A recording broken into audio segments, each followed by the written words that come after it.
Hello, everyone. Welcome to Voiceover Casting Corner. This is our live podcast recording, and we will also do an Ask Us Anything, so you get to ask your questions.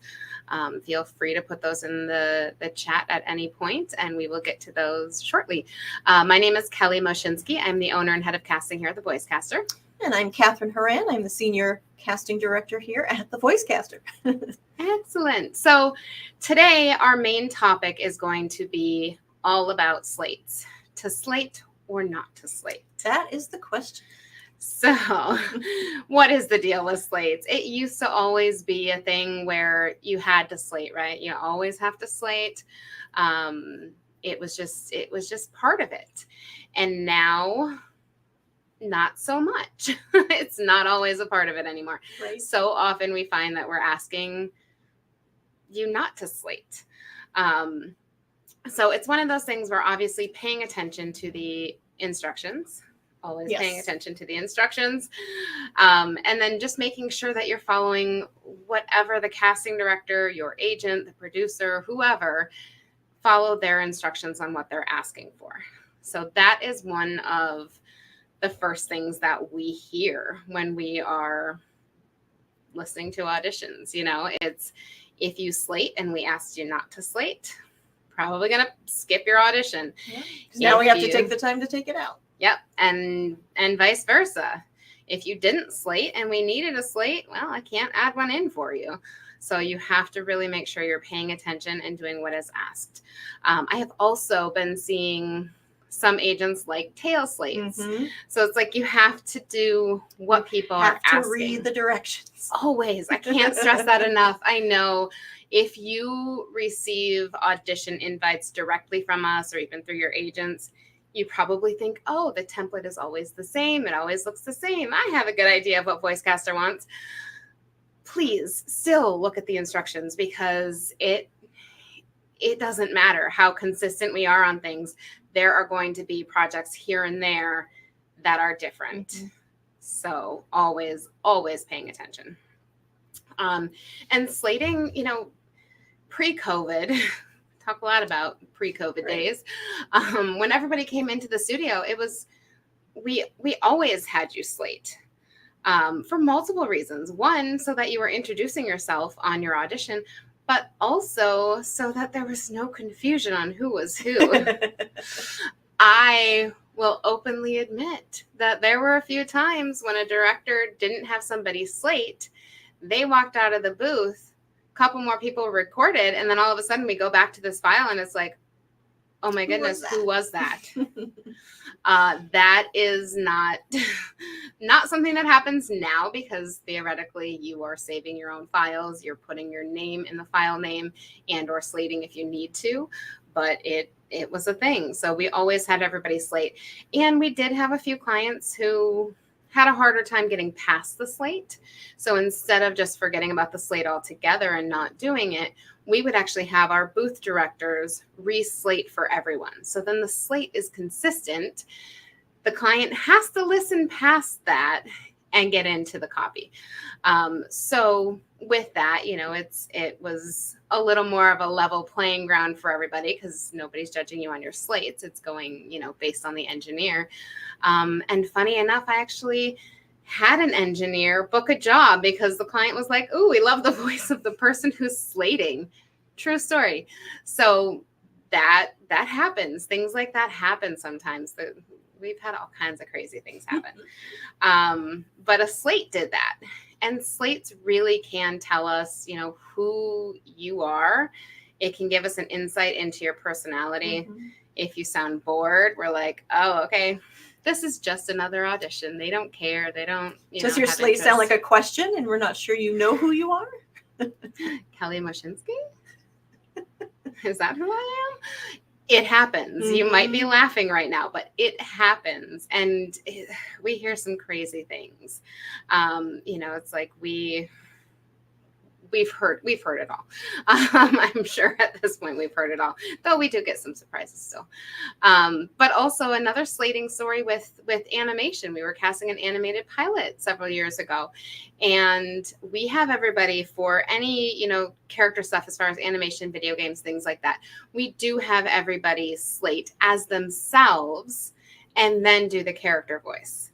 And part of the reason for that is, one, you're giving your introduction as yourself. Your slate becomes like a signature for you. And so a lot of times I'll be looking at lists of names. I'm sure you do this too, Kathryn. We'll be looking at a list of names. It's like I can hear each person slating for better or for worse. But they actually, we have people slate in their natural voice for character stuff like that, because then you're showing two different voices right off the bat. And we actually had somebody get cast. They loved the acting in the take, but they didn't like the character voice. And so what they ended up doing is they were like, hey, we heard her natural voice in the slate. We can book her for the job just with the natural voice. So that kind of thing happens as well. It can be super important. Yeah. And so going along with that too, if you're auditioning for something that's maybe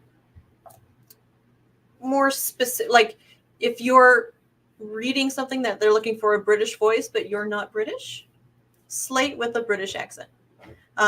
Just so there's no confusion. You don't want to let the client question, is that person really what we're looking for?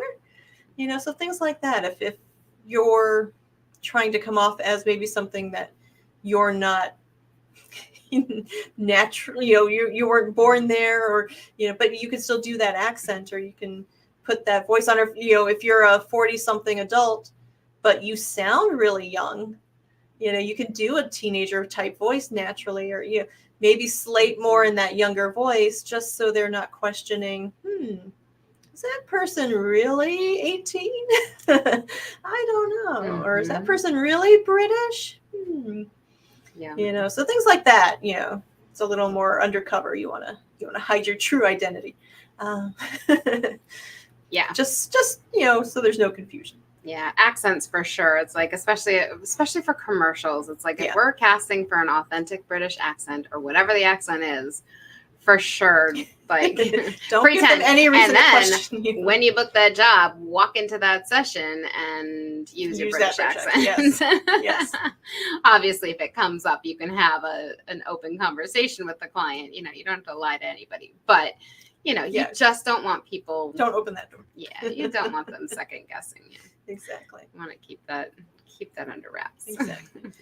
And kind of going along with following the directions of, are we asking for a slate or no slate or a tail slate? A lot of times we'll tell you exactly what we're looking for, like just slate your name or slate your name and the character.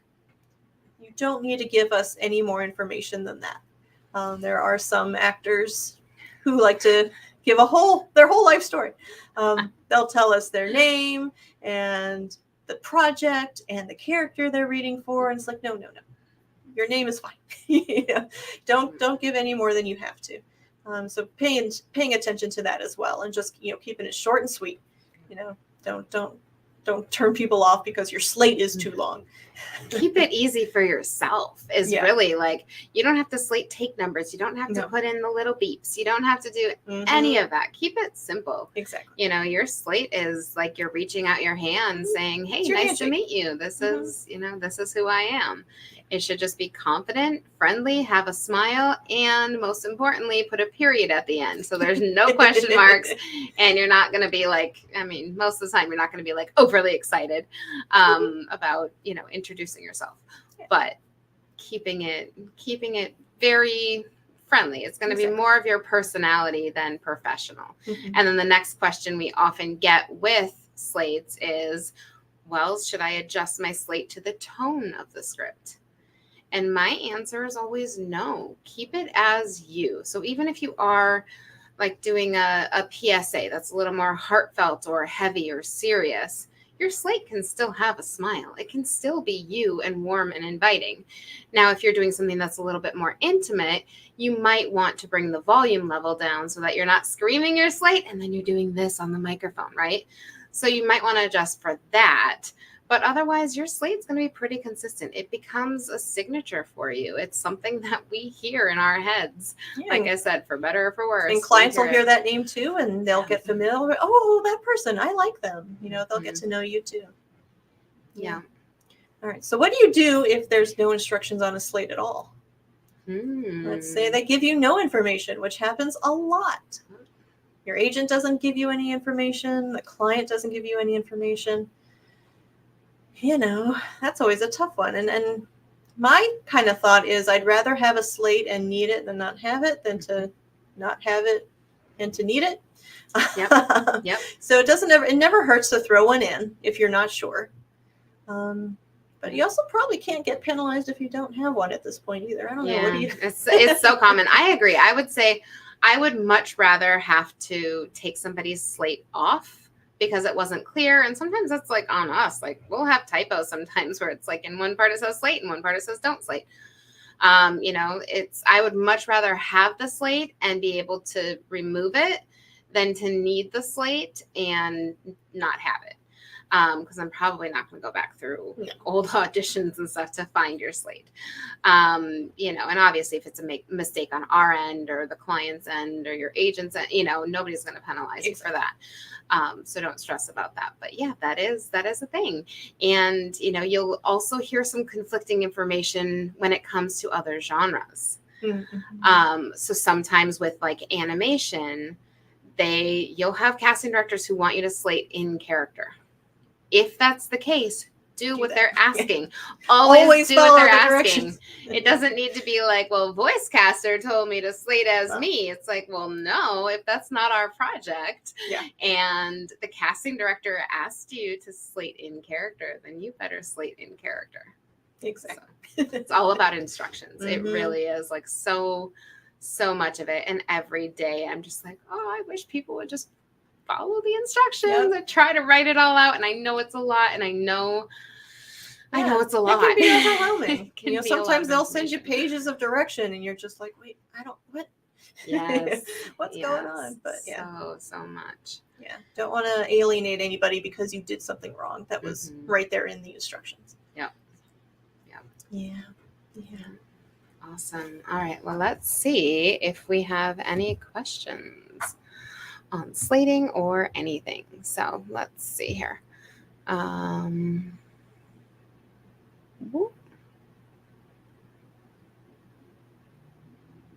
So yes, Lawrence, we can see your comments. Alina, I'm glad it was helpful. Good.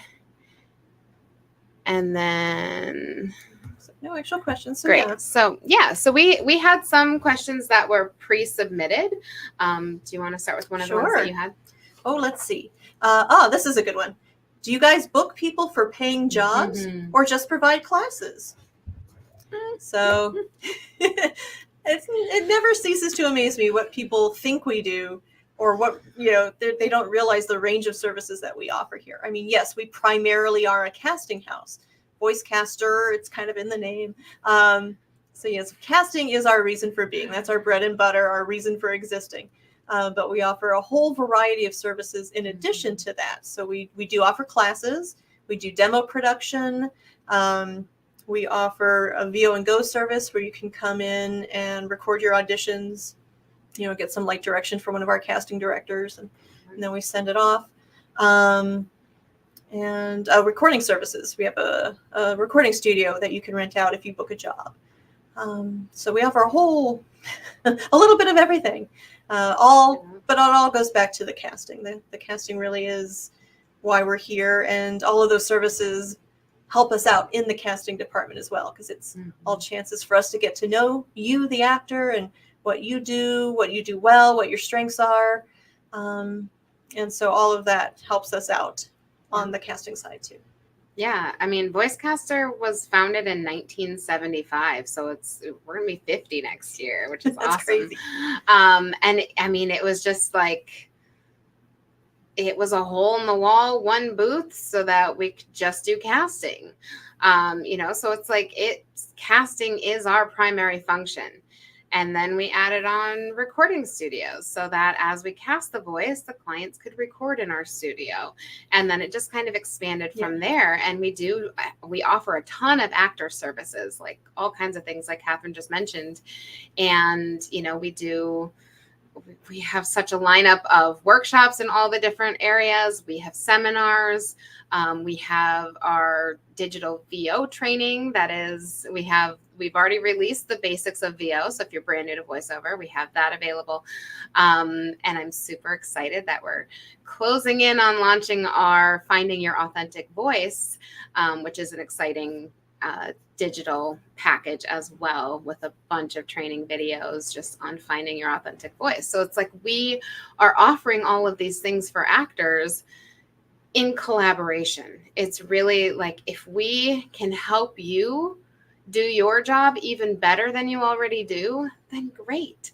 Your auditions are going to be stronger. What we're submitting to the client is going to be stronger. It really is a collaborative process. So it's anything that, we can do to help you guys be even better. We all benefit. We're on your side. We're always on your side.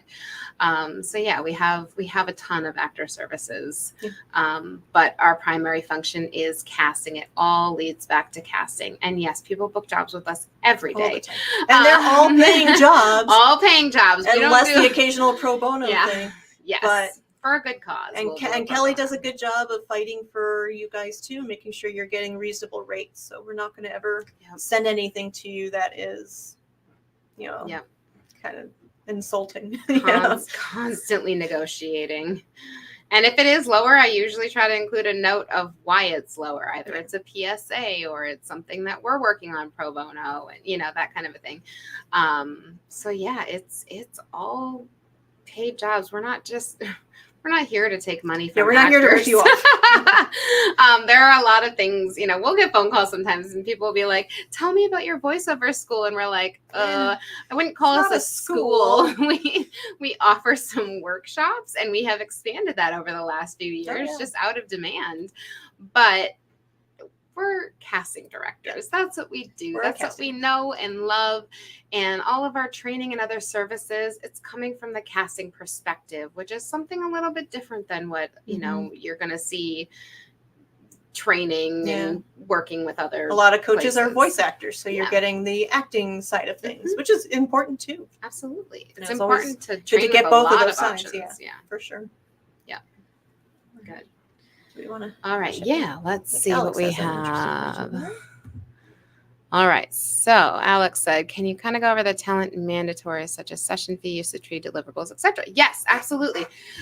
So a session fee. So most of the time, session fee and usage fees are separate. Session fee meaning that's what you get paid when you're booked on the session and you go and record. So typically, depending on what it is, pickup sessions a lot of times on the non-union side are like $250.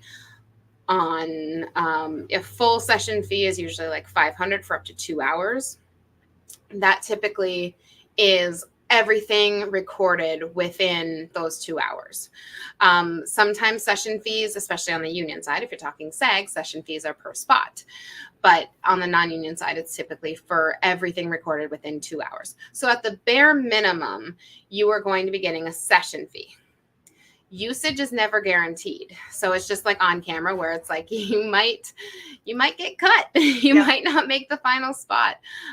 They might record and produce it and then it never gets shipped. Yeah. And so if that's the case, you only get the session fee, you don't get the usage fee. And then there are other projects where the session and use is combined, which means if they're paying $1,000 for session and use, then that means you get that no matter what. So, if you book the job, you go in, they decide not to use it, you're still going to get that full fee. So typically it's like we try to warn clients, like, and it'll happen once in a while where they'll be like, oh, they ditched it. Do we have to pay the whole fee? And it's like, we say yes, and they do. Once in a while they'll be like, anyway, they'll do just a session fee of $500. And, it's pretty standard, but we do let you know up front. If it's not used, you'll get paid this, which then, divides up that session and use. So then the usage fee is exactly that. It's the use of your voice. So that is going to be, oftentimes we try to break it down into what is the media. Is it going to be digital? Is it going to be social? Is it paid or unpaid? Because there's paid advertising on social media, right? And then there is just organic where they're just doing posts. So that's unpaid. And, depending upon the use, that's how we base the rates. So often people are like, we'll get emails too from clients, especially newer people, where they're like, how much for an 80-word script? And I'm like, I don't care how many words it is. That has nothing to do with anything. What are you using How's it it going to for? be used? Because, when it comes to like a TV spot or a radio spot, 2 words gets paid the same rate as if you're doing the whole spot. Once in a while it'll be like a character voice gets paid a little bit less than, the main announcer voice. That's usually because there's also more usage involved and it's, going to be like higher profile. Deliverables are the spots. So if it's going to be like 1 30-second spot and it includes a 15-second cut down version and a 6-second cut down version. So most of the time then in the session, you would go in, you'd record the 30, and then they would take the audio from that and create a 15-second spot and a 6-second spot. So sometimes, most of the time, cut downs are included on the non-union side. It's obviously handled differently on the SAG side. And then I'm trying to think, he said, etc. So I'm going to go through the rest of my list. Territories. So where is it going to be used? Is it going to just be in the state of California? Is it going to be in any major markets like LA, Chicago, New York? Or is it going to be national all over the US? Is it going to be all of North America to include Canada? So it's where is the territory going to be? A lot of times for digital stuff, it's worldwide. It's just worldwide by nature. Anybody can access it. And then conflict or exclusivity is usually the other thing. And that is just essentially saying, so most of the time there isn't a conflict for non-union. Once in a while, they'll want to hold one. And then usually on the union side, there's a conflict or exclusivity for TV. And then if they pay an additional holding fee, they can do that for internet digital as well. So the conflict is essentially what category you can't work in. So say you book a spot for Honda and they're holding a conflict. Their conflict is going to be automobiles. So essentially then you can't go and do a voice for Toyota. So that's where your conflict category is. And sometimes they're broader. They try to hold a broader category. Sometimes it's like breakfast foods, and it's like, or breakfast cereals. Like sometimes they're very specific and it's like, okay. So yeah, that's kind of a breakdown of all of the different things that you'll see in any casting breakdowns that you see. All right. Lena has one. Multiple takes. This one. Yeah. So what are your feelings on multiple takes? I love multiple takes. Always. Again, kind of going back to the theme of the episode of following directions. Sometimes they'll specify how many takes. If they say send 2 to 3, send 2 to 3. If they say you can only send 1, obviously you're stuck. But yeah, multiple takes are a great way to show range. I mean, sometimes, you look at the list of specs or the direction and it's like it's like a word salad of different adjectives. And you're like, oh God, how do I get all of this into one take? No. So it's nice to be able to break it up and like, okay, here's one that's maybe a little more, this chunk of words. And here's, this one's a little more friendly. This one's a little more professional. It's a great way to show range. Sometimes you'll have an idea for something, this could be a fun option. You can throw that in there. It's a great way too. If let's say it's a 30-second spot and maybe it's a little long, you can do like, okay, here's my take going as quickly, as close to the time as I can, but here's a take that's got the read that you're looking for. Mm-hmm. So then you can showcase, hey, here's the read that you want, but I can also get it in the time you want. Just know it's going to be fast. That's what it's So it's a nice way to be able to showcase again your range and what you can do. Being able to show your versatility with the script. Maybe you can dial the energy up or dial the energy back. Things like that. Always cover do your multiple bases. takes. It's a great way to cover your bases because Yeah, you never know sure. what the client wants. You never know for sure, and sometimes they don't know what they want until they hear it. And so it's a great way to show. Here's what I can do with this. And you can appeal to more people on the creative team. It's like, if the writer loves your first take, but then the creative director likes the second script take, writer likes the third great take. It's like excellent, even more chance of getting booked then for it. It's also a way that we can see how directable you're going to be, because if you have one take that's here and then you have one take that's here, it's like I know that you can do everything in between. The downside to that, I guess you could say downside, is also that if you're doing this take and you're doing this take, then it's showing that you don't have a ton of range. So it really is about making choices and going full on with those choices, making sure that things are distinctly different. And even if timing isn't an issue, like Kathryn said, with the doing a take for the sake of time and a take for the sake of the read, even if that's not an issue, it's always good, if nothing else, switch up the energy and pacing in your takes. Because so often when we get you into a session, that's what they want to hear. They're like, oh, more energy. I want more energy. Oh, let's go a little bit faster, or let's slow it down. So show us that you can do that. They always say they want conversational, real people, but then it always ends up a little on the announcer side. And that's a topic for another day that we're going to talk about.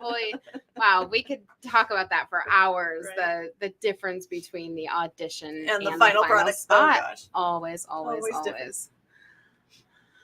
All right, let's see. So Lawrence is surprised by the amount of auditions you receive on a single spot, upwards of 1,000 plus. Why so many? Great question. Fantastic question.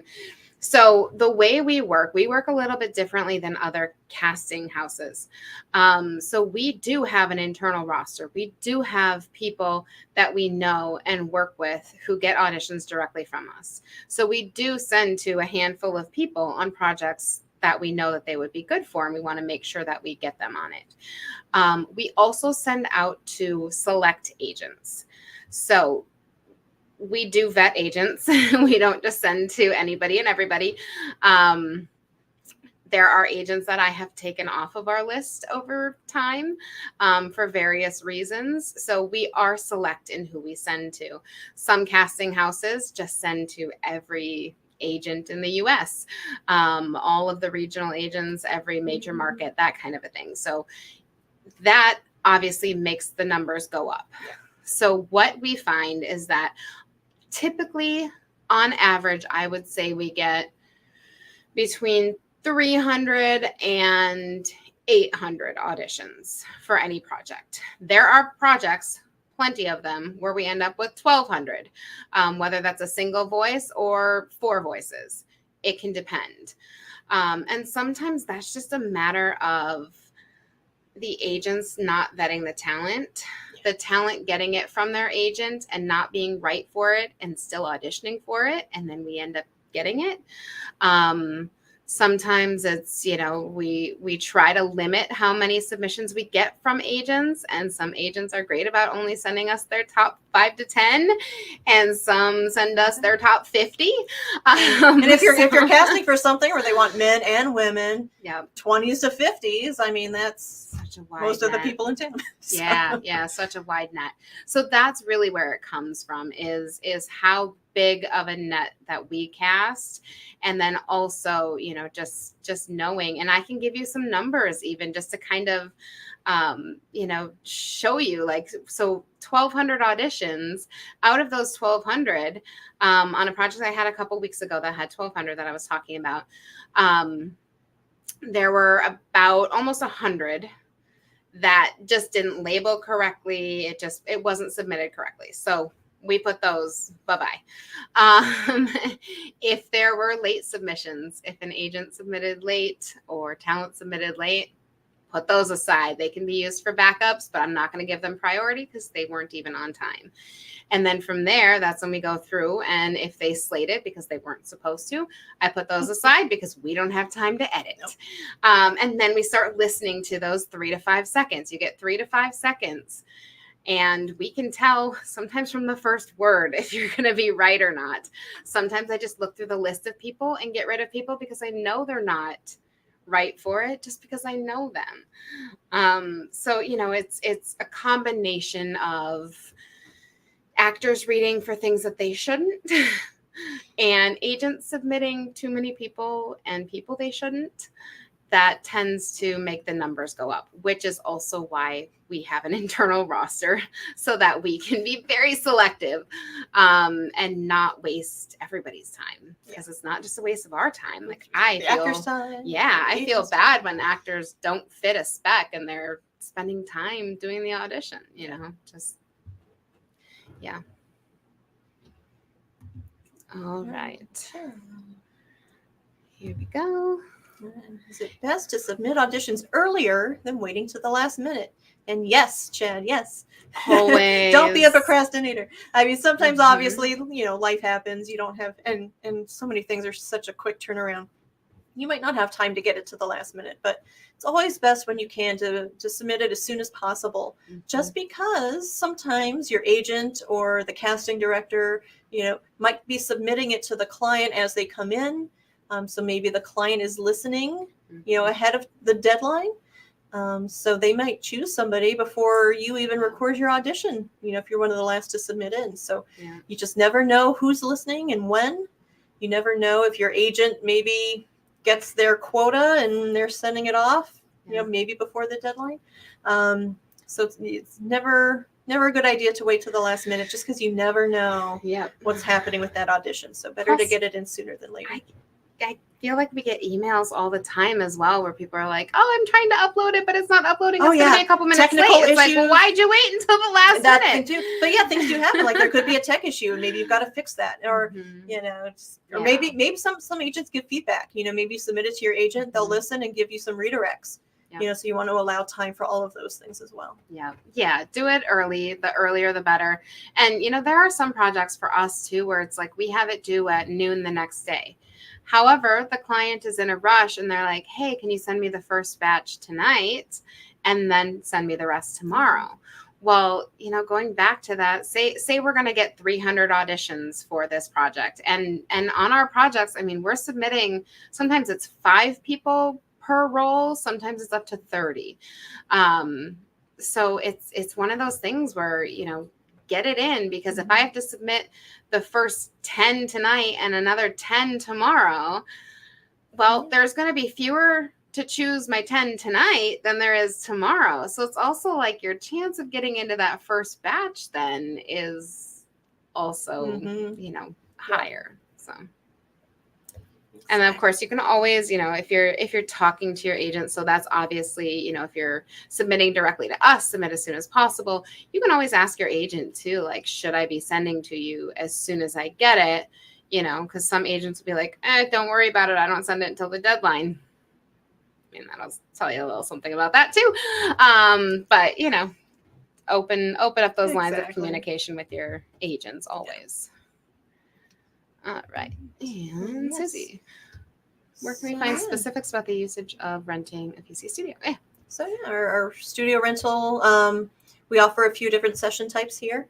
We can do a straight record, which is just you coming in. We'll record you. There's nobody directing. We can do a phone patch or a Zoom call. So the client will patch in over the phone or over Zoom and direct you while we're recording.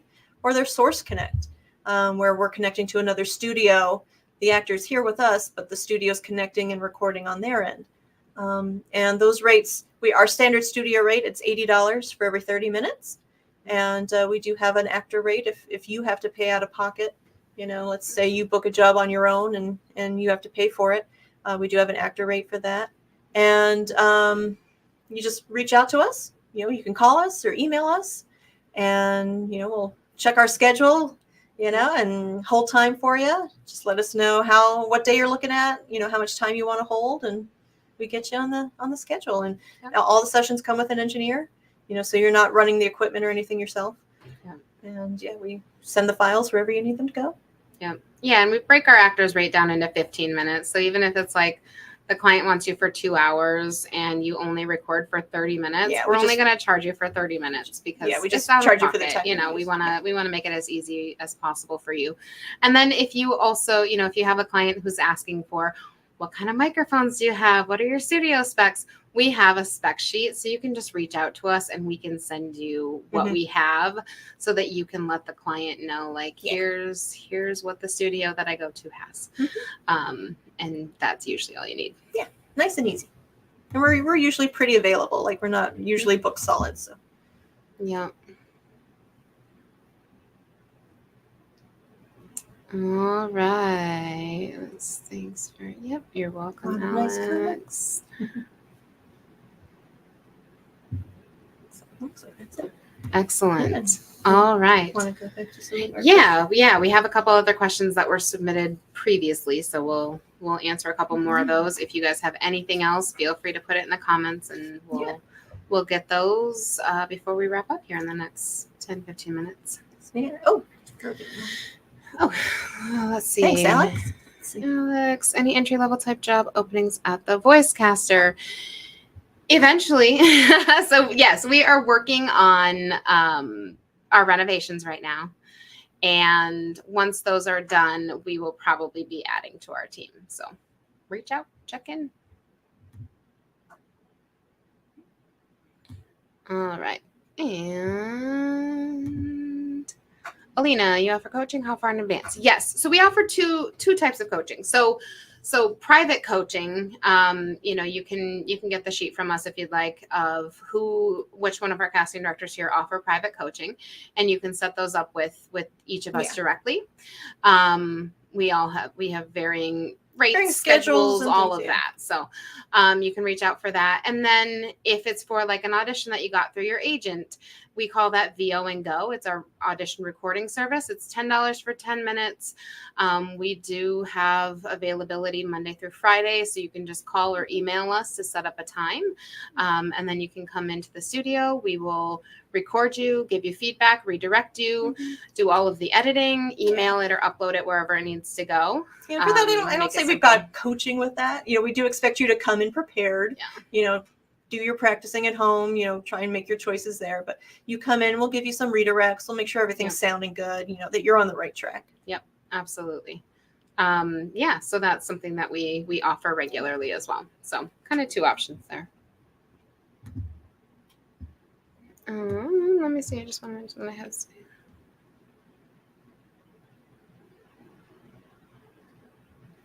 He's just asking about. Yes. So I'll throw it up on the screen so people can see. Dominic's talking about headphones and how you can hear so much more.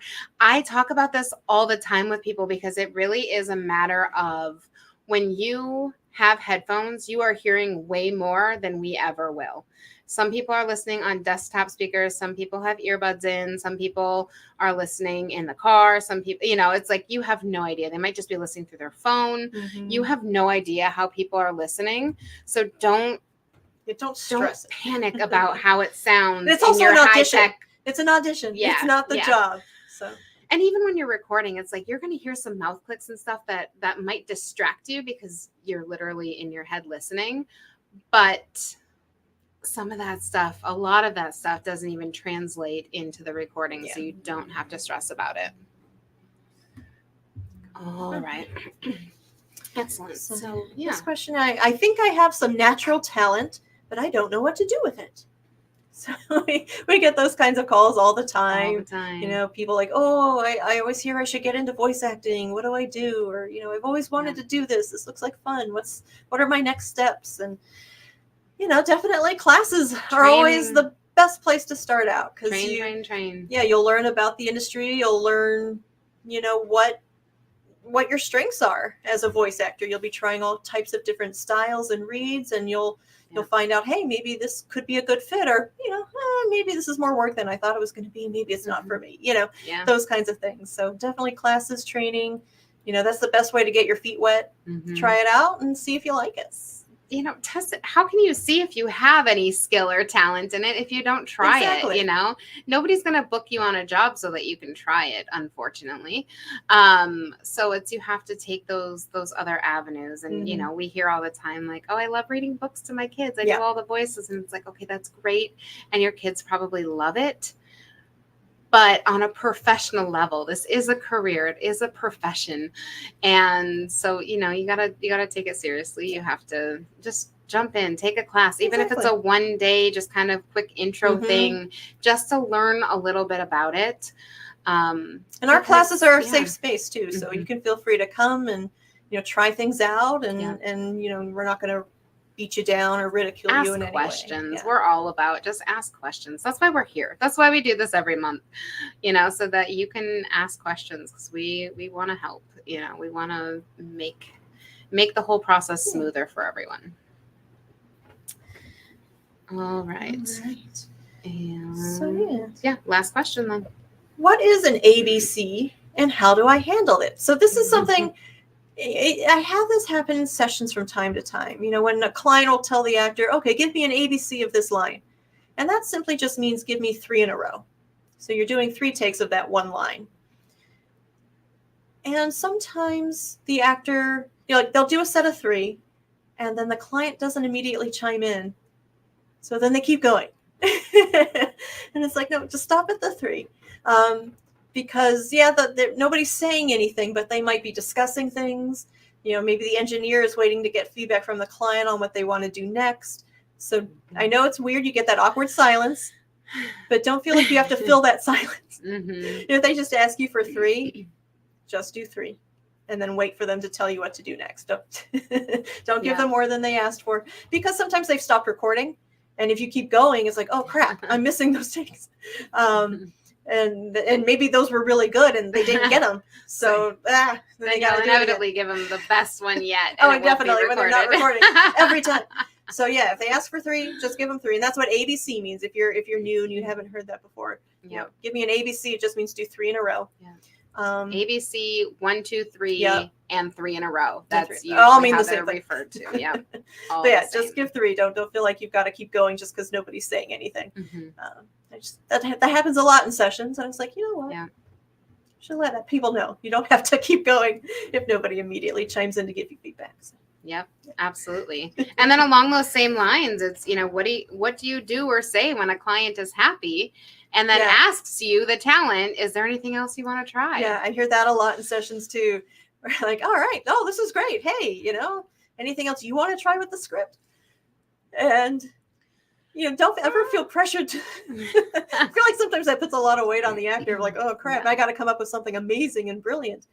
And it's like, no, if you feel good about the work you've done and the client seems happy, you should be happy. I mean, if you really do have an idea, great. Yeah. You'll let them know and they'll let you try it. But don't get insecure about it. Yeah.